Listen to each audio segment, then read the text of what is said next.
time, I'd like to introduce Captain Annette Oates, and she's going to provide a PowerPoint presentation dealing with Crime Watch Community Foot Patrols. At this time, Captain Oates, let's give her a round of applause, please.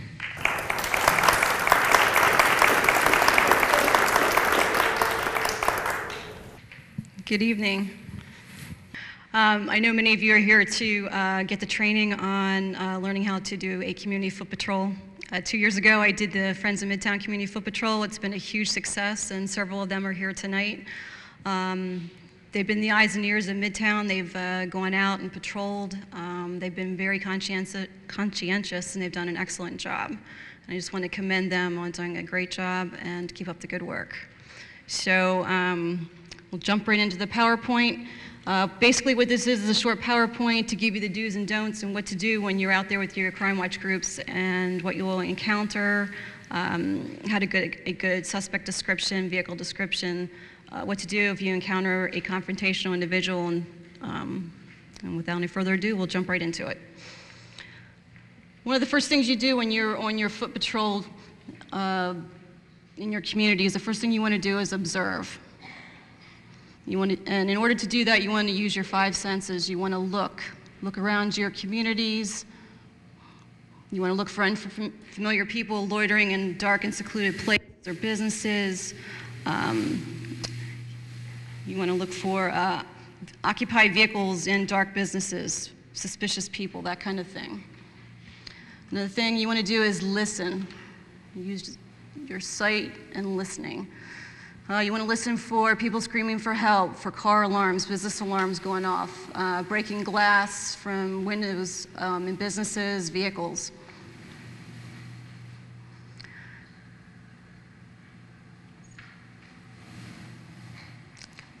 Okay, the other sense you want to use is your sense of smell. Your sense of smell, to smell smoke from burning buildings, natural gas, or even a decomposing body. That smell you will never forget. The second thing you want to do with your foot patrol duties is document. You want to keep in mind what time a situation occurred, the location, an exact address. If it's an apartment, make sure you have an apartment number or a floor, second floor, third floor. Apartment 1, 2. And you also want to keep in mind what type of crime is occurring. Is it a public drunkenness? Is it a burglary, a theft from vehicle?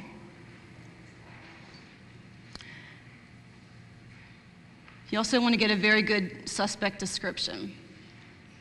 Good suspect description, is it male, female? Race, are they white, black, Hispanic? Get an approximate age, height, weight, build. The more information you give us as police officers to catch a suspect, the better chances we'll have of making an arrest and catching the person that committed the crime. Another good description includes hair color, the length, is it short, curly, dark, blonde, white. Clothing descriptions, another descriptors such as accent. Do they talk with an accent? Do they have facial hair, mustache, beard? Do they have glasses? Do they walk with a limp? You also want to get a good vehicle description in case they jump in a vehicle and flee out of the area. Good vehicle description includes the make of the vehicle. Chevy, Tahoe, is it a Ford Focus? You also want to get the model, like I said, a Ford Focus, Chevy Tahoe. Color, is it green, red, black, white? Just keep with the basic colors. Don't get into chartreuse and things like that because the officers just want basic information. It's also important if you can get into registration, even if it's just a partial registration. And other identifiers for good vehicle descriptions include, does it have damage? Does it have a bumper sticker? A baby seat in the car? Does it have anything hanging from the rear view mirror? Anything that will make it stand out to the officers when they're coming into the area to look for the suspect in the suspect vehicle. Your third duty as a community foot patrol person is to report. How do you report the crime? You call 911, but only if it's an emergency. If it's not an emergency and it's not in progress, then you should call the non-emergency number at the county, which is 558-6900. A lot of you are accustomed to calling the 3131 number, and that will get you to a phone tree. You won't get to talk to a human right away. So if it's not an emergency, you use the 558-6900 number.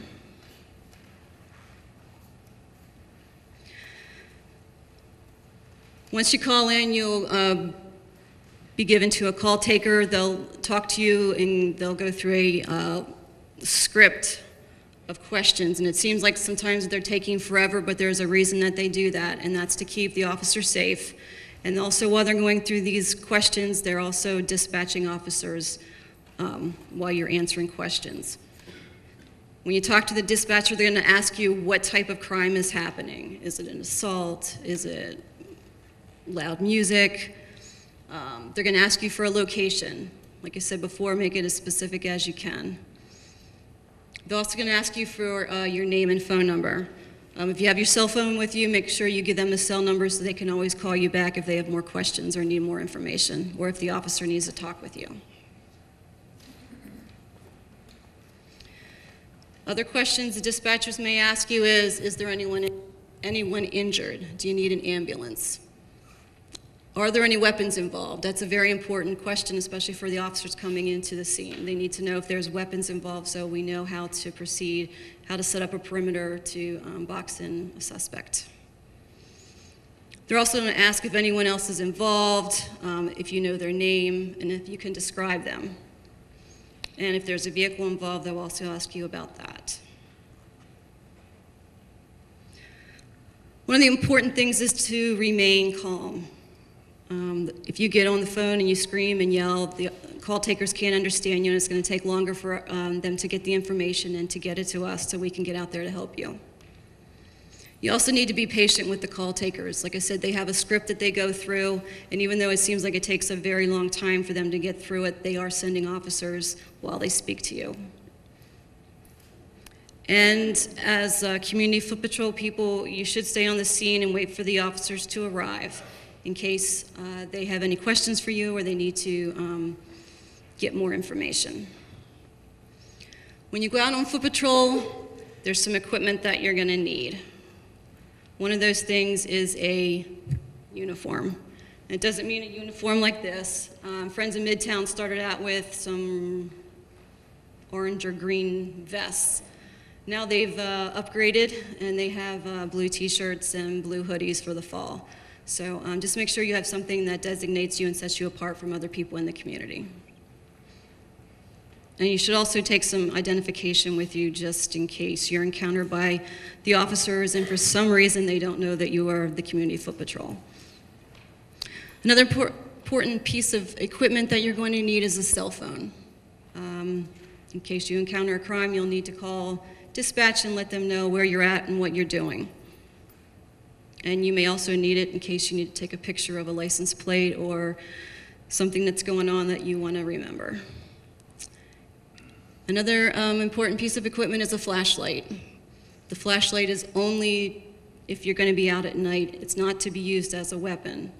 It's very important that if you're going to do community foot patrol that no one goes out on foot patrol with a weapon. It's strictly observe and report. You're out there as the eyes and ears for the police, and that's it. So just keep in mind, no weapons, no firearms, no weapons of any kind, and your flashlight is not a weapon. And wear comfortable shoes. When you're walking around, sandals can cause blisters. It's best if you wear sneakers and comfortable footwear. Some of the crimes that you'll encounter out on foot patrol are loud music, theft from vehicle, public drunkenness, prostitution, to name a few. If you encounter a crime scene,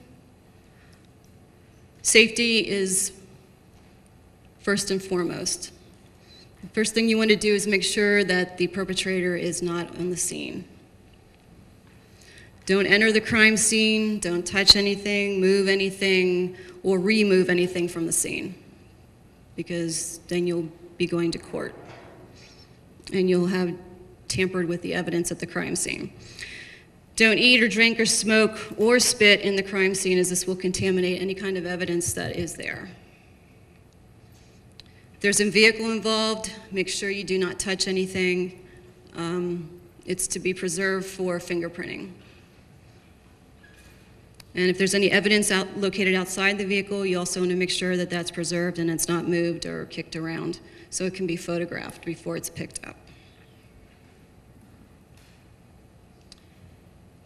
And if you encounter a confrontational individual, it's safety first. Do not engage people. You're only there to observe and report. They're the two key things. If you encounter a confrontational individual, call 911 and request an officer. And make sure you stay on the phone with the call taker until the officer arrives, and never turn your back on a confrontational individual. Remember, you're only there to be the eyes and ears for the police. Observe and report.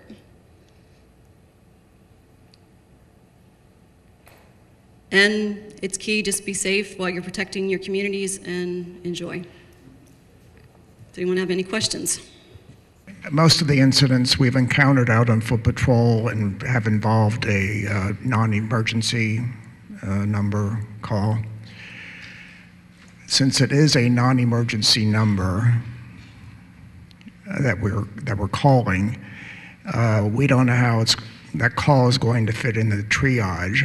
So you're saying that we should still be at the scene, although it might be several hours until the...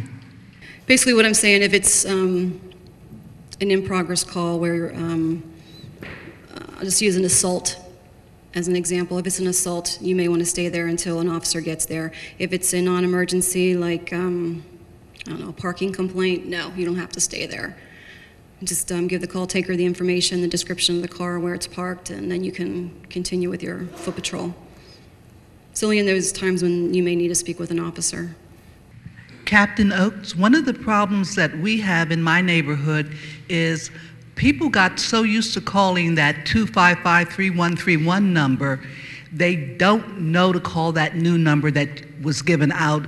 And I would like, if at all possible, when the city sends out their water bills or whatever, they send out another notice to remind the public what the other number is, because one of the complaints that I hear in my neighborhood is after 5 o'clock, you can't get the police unless you dial 911, or you can't get the police on the weekends.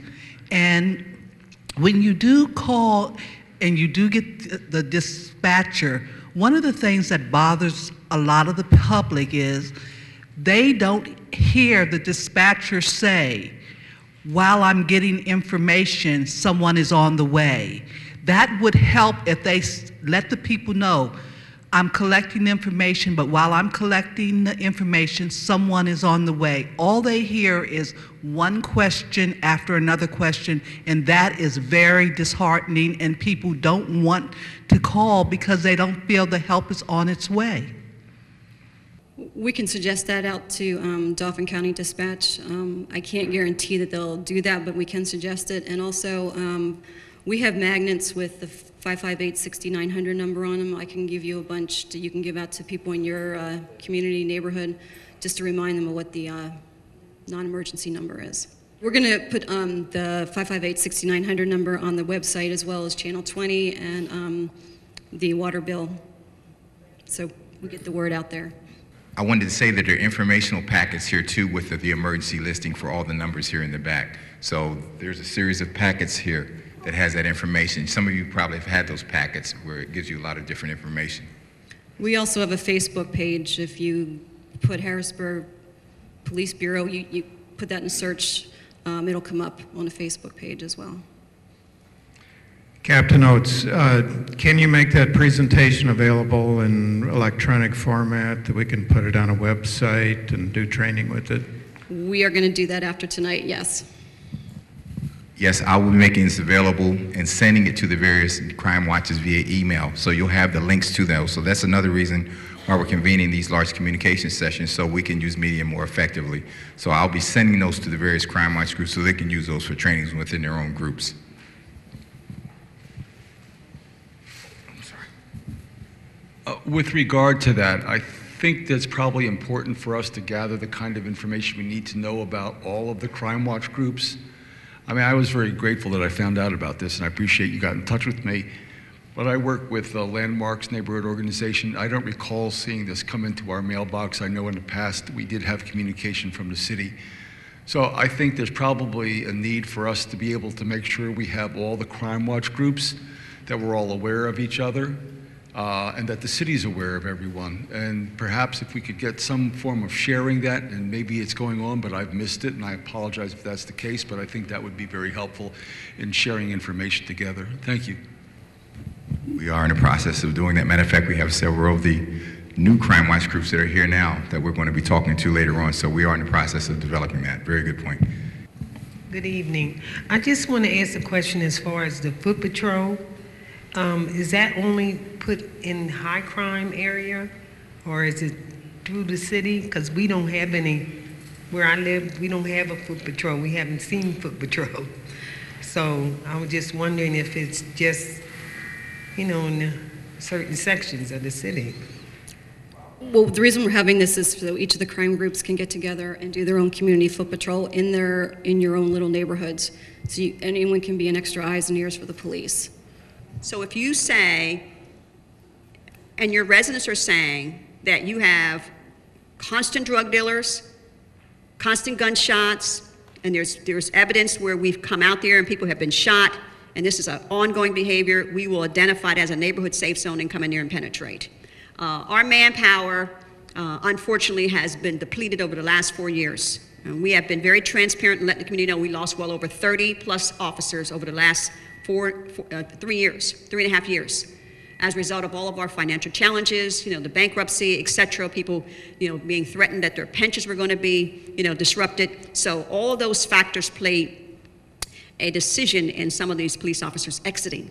And that caused, you know, some serious concerns in our manpower and our inability to put police patrol everywhere. As you know, when I first became the mayor, I put the cops out on the street, and they were so visible all the time. As we began to have a shift in our police complement, that did not afford us the opportunity, which is why we say we need the community now. You know, we're not asking you to be police officers, but the more visible the neighbors are, the more you walk in groups. And there has been some successful groups here tonight. That's why I said eventually we're going to hear from some of these groups who have put together some very successful neighborhood watch groups. I've walked the streets with a few of them. And they're here tonight, and they're willing to tell you what they've done to constantly be consistent in walking the streets and really letting the criminal element know that, you know, there's multiple eyes watching you, and there's a system put in place that would help bring that crime down. Because I don't care how bad that drug dealer is, if he knows there is a constant watch, he's not coming in that neighborhood anymore. If there's illegal dumpers who knows there's a constant watch, and there are multiple people that are involved with this collective process in bringing down crime and cleaning up their neighborhoods and stabilizing it, that criminal element is moving on. Captain Oates, when we collect data, non-emergency, like just say I'm hanging out on my deck, snapping pictures of unfamiliar cars or suspicious activity, although I don't think it's an emergency, when we collect this data, maybe license plates or notice the same group of people hanging around, but doesn't warrant calling the police out, is there a process which we then forward that so that, like, it goes on file that maybe, hey, listen, I'm seeing this car for a while, stop, go? You can contact myself or Mr. Wade. We both have email addresses. You can send it to us. A lot of the different community watch captains email me stuff regularly, and then I forward it on to the particular division or patrol unit that needs vice, street crimes. Yeah, so we forward it on to whoever can take care of it.